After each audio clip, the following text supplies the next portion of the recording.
Hello everyone, we are reading the chapter number 4 of history for class 7th और हमने कल के part में रीड किया था ज़ब्त और ज़मींदार के बारे में और उसके बाद हम आए थे अकबर्स जो एडमिनिस्ट्रेटिव पॉलिसीज़ थी उन पर आए थे हम और हमने रीड किया था कि अबुल फ़ज़ल की बुक जो है अकबरनामा उसमें अकबर की एडमिनिस्ट्रेटिव पॉलिसीज़ के बारे में ज़िक्र है।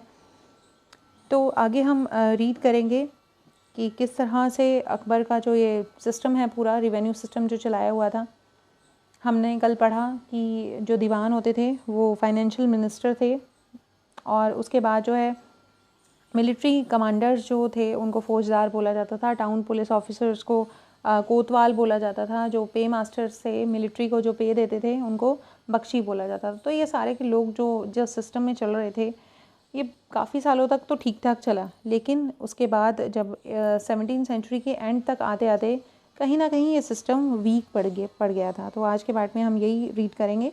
Akbar's noble commanded large armies and had access to large amount of revenue while they were loyal the empire functioned efficiently, but at the end of 17th century many nobles had built independent networks of their own। तो हुआ क्या कि अकबर के time में बड़ा अच्छा system चल रहा था कि सभी जो रिवेन्यू जितना भी कलेक्ट होता था आर्मीज़ के द्वारा और बहुत बड़ी आर्मी कर ली थी अकबर ने अपनी। लेकिन उसके बाद जो है धीरे धीरे 17वीं सेंचुरी के एंड तक आते आते ये जो नेटवर्क था ये वीक पड़ गया। क्यों? Their loyalty to the empire were weakened, क्योंकि जो ऑफिसर्स इनको देख रहे थे, जो नोबल्स इनको देख रहे थे, उनकी लॉयल्टी कहीं ना कहीं कमज़ोर पड़ गई, वीक पड़ गई bye their own self interest, क्योंकि वो अपने इंटरेस्ट के बारे में सोचने लगे थे। वो सोचने लगे थे कि इतना टैक्स कलेक्ट करके हम मुग़ल अथॉरिटी को देते हैं, क्यों ना हम खुद के लिए कुछ करें। तो इसीलिए कहीं ना कहीं ये सिस्टम वीक पड़ने लगा था धीरे धीरे। While Akbar was at Fatehpur Sikri during 1570 he started discussion on the religion with the ulema Brahmanas Jesuit priest who are Roman Catholics and Zoroastrians. तो ये सारे के सारे जो थे रिलीजियस लीडर्स थे उस टाइम, और इन रिलीजियस लीडर्स के साथ अकबर ने बहुत सारी डिस्कशन की। अकबर जो है रिलीजन में बहुत इंटरेस्ट लेता था। दूसरे रिलीजन के क्या क्या व्यूज़ हैं, क्या क्या उनके प्रैक्टिसेस हैं, इस पर बहुत ध्यान देता था अकबर और उनको रिस्पेक्ट भी करता था। तो he was interested in the religion and social custom of different people. और एक और बात है इसमें मेन कि ये सारी की सारी जो रिलीजियस डिस्कशन होती हैं ये कहाँ पर होती थी? इबादत खाना में। तो इबादत खाना वो जगह है जहाँ पर रिलीजियस डिस्कशन करता था कौन? Akbar. He was interested in the religion and social custom of different people. Akbar's interaction with people of different faiths made him realize that religious scholars who emphasize ritual and dogma were often bigots। तो ये dogma और bigots क्या होते हैं ये हम देखते हैं। यहाँ पर साइड में डेफिनेशन है डोगमा की, तो पहले डोगमा पढ़ेंगे। क्या है? अ स्टेटमेंट और an interpretation declared as authoritative with the expectation that it would be followed without question. जब हम बिना कोई क्वेश्चन करे, बिना कुछ सोचे समझे किसी स्टेटमेंट को फॉलो करते हैं। हमारे धर्म ने कह दिया कि हमें जो है दूध से स्नान करना है डेली, तो हम दूध से स्नान कर रहे हैं, तो दैट मीन्स कि वो स्टेटमेंट हमने बिना सोचे समझे फॉलो कर ली। तो इस तरह की स्टेटमेंट्स जो कोई रिलीजियस गुरु देते थे उसको डोगमा बोलते थे। तो उसके बाद है बाइगॉड्स। क्या होते थे बाइगॉड्स? वो इंडिविजुअल होते थे जो इस तरह की स्टेटमेंट देते थे, या फिर हम कह सकते हैं जो इनटॉलरेंट पीपल होते थे दूसरे रिलीजन को लेकर, जो दूसरे रिलीजन्स के जितने भी प्रैक्टिसेस होते थे उनको रिस्पेक्ट नहीं देते थे और सिर्फ अपने रिलीजन को ही बेस्ट बताते थे, उनको बाइगॉड्स बोला जाता था। तो इनको बिल्कुल अकबर पसंद नहीं करता था और their teachings created division and disharmony amongst his subject. तो अकबर को लगता था कि उनकी जो टीचिंग्स हैं वो क्या क्या क्रिएट करती हैं? डिसहार्मनी एंड डिवीजन, यानी लोगों को अलग अलग करने का काम करते हैं, उनको उनको यूनाइटेड नहीं रहने देती अगर ऐसी स्टेटमेंट दी जाती हैं। तो अगर अपने ही धर्म को हम बेस्ट बताएं तो हम कभी भी हारमनी में नहीं रह सकते, ऐसा अकबर का मानना था। This eventually led the Akbar to the idea of सुलिल-कुल और यूनिवर्सल पीस। तो ये जो है अकबर को ले गया आइडिया की तरफ। कौन सा आइडिया दिया अकबर ने? सुलिल-कुल, और इसका मतलब क्या था? यूनिवर्सल पीस, यानी कि सुलेल कुल का आइडिया अकबर ने दिया, अपने रीजन में अपनाया भी ये आइडिया, और इसका मतलब क्या था, universal peace. This idea of tolerance did not discriminate between the people of different religion in his realm. तो अब जो है इस आइडिया के तहत अकबर जो है वो बिल्कुल भी डिस्क्रिमिनेट नहीं करता था लोगों के साथ, चाहे वो अलग अलग धर्मों के क्यों ना हो। Instead of focus on the system of ethics, वो किस पे फोकस करता था, ऑनेस्टी पे, जस्टिस पे और पीस पे। वो क्या है, किसी भी धर्म के लोग हों तो उनके साथ जो है ऑनेस्टी से पेश आना चाहिए, जस्टिस होनी चाहिए और पीसफुली रहना चाहिए। दैट वाज यूनिवर्सली एप्लीकेबल, और उसे लगता था ये तीनों चीज़ें यूनिवर्सली एप्लीकेबल है। Abul Fazal helped Akbar in framing the vision of governance. Abul Fazal, मैंने बताया कि उसका फ्रेंड भी था, तो वो उसको हेल्प किया करता था इस आइडिया को, इस विजन को फ्रेम करने में। और किस में फ्रेम करना था इसको, गवर्नेंस में, यानी उसके शासन में किस तरह से इस आइडिया को लाया जाए, कैसे लोगों के साथ ऑनेस्टी, लोगों को सिखाया जाए कि ऑनेस्टी ही बरतनी है आपने आम जिंदगी में भी, उनको जस्टिस सिखाया जाए और उनके साथ जस्टिस किया जाए और उनको पीसफुली रखा जाए। तो ये सारे आइडियाज़ जो हैं अबुल फजल भी दिया करता था अकबर को। This principle of governance was followed by Jahangir and Shahjahan. तो जो दो उसके आगे फर्दर रूलर हुए हैं उन्होंने भी इस प्रिंसिपल को फॉलो किया एज इट इज़, लेकिन औरंगजेब के टाइम तक आते आते इस प्रिंसिपल को ज़्यादा फॉलो नहीं किया गया। The Mughal empire of 17th century and after, उसके बाद हम पढ़ेंगे 17th सेंचुरी के बाद क्या सिचुएशन रही मुगल एम्पायर की। The administrative and military efficiency of the Mughal empire led to a great economic and commercial prosperity.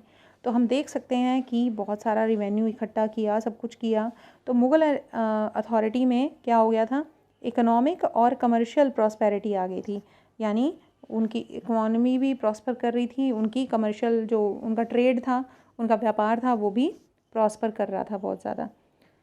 International travellers described it as a fabled land of wealth, but these same visitors also appalled that the state of poverty and existed side by side with the greatest opulence. The inequalities were glaring. The document of the 20th century year of Shah Jahan reign informs us that the highest ranking mansabdar were only 445 in the number out of a total mansabdar of 8,000. तो ये कहते हैं कि कुछ travellers ने जिन्होंने अपनी diary लिखी, जो यात्री विदेश से आया करते थे, वो लिखा करते थे अपने एक्सपीरियंसेस कि उन्होंने क्या क्या देखा इंडिया में। तो वो बताते हैं कि काफ़ी अच्छा उस टाइम ये राज्य था, मुग़ल का जो शासन था वो बहुत अच्छा था, बट हुआ क्या था कि उसमें काफ़ी सारी इनइक्वालिटीज़ भी देखने को मिली। जो गरीब थे वो बहुत ज़्यादा गरीब थे और जो रिच पीपल थे वो बहुत ज़्यादा रिच थे। तो इनइक्वालिटी भी देखने को मिलती थी in the reign of Mughal empire. और उसके बाद ये दिया हुआ है कि जो शाहजहाँ के काल में क्या हुआ था कि जो मनसबदार थे उनकी संख्या बहुत ज़्यादा बढ़ गई थी। 8,000 के करीब टोटल मनसबदार थे, लेकिन हाईएस्ट रैंक जिन मनसबदार्स का था उनकी संख्या केवल 445 थी, जो कि बहुत ही कम है। 8,000 में से सिर्फ 445 को ही अच्छा रैंक दिया गया था। This small number, a mere 5.6% of the total mansabdars, received 61.5% of the total estimated revenue of the empire as a salary for themselves and their troopers. तो अब इनका परसेंटेज अगर टोटल हम 8,000 में से निकालें तो 5.6% बनता है, लेकिन ये टोटल लैंड रिवेन्यू का कितना लेते थे ये सैलरी, एज अ सैलरी 61%। तो 61% जो है वो सिर्फ किसको मिल जाता था, 5.6% मनसबदार्स को, जो कि गलत था। और ये जो मनसबदार थे वो बहुत, हम कह सकते हैं दे आर एंजॉइंग, बट जो दूसरे मनसबदार थे उनको बिल्कुल भी फ़ायदा नहीं हो रहा था और वो बहुत कम सैलरी ले रहे थे।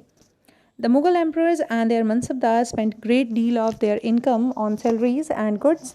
This expenditure benefited the artisans and peasantry who supplied them with goods and produce, but the scale of revenue collection left very little for investment in the lands of the primary produce. The peasants and the artisans, the poorest among them, lived from hand to mouth. They could hardly consider investing in the additional resources.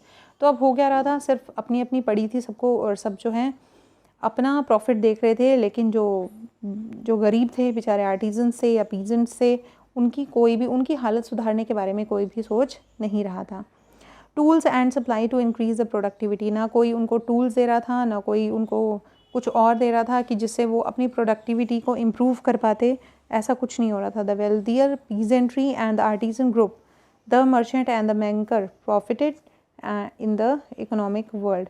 तो कौन कौन profit पा रहा था? सिर्फ wealthier peasantry, यानी जो बड़े बड़े किसान थे उनको वही प्रॉफिट पा रहे थे। और क्या थे? आर्टिजनल ग्रुप, जितने ही कलाकार लोग थे वो प्रॉफिट पा रहे थे, मर्चेंट्स पा रहे थे, बैंकर्स पा रहे थे, बट जो गरीब लोग थे वो उनको कोई प्रॉफिट नहीं हो रहा था इससे।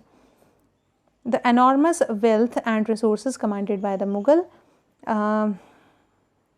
elite made by the extremely powerful group of the people in the late 17th century, as the authority of Mughal emperors slowly declined, his servants emerged as powerful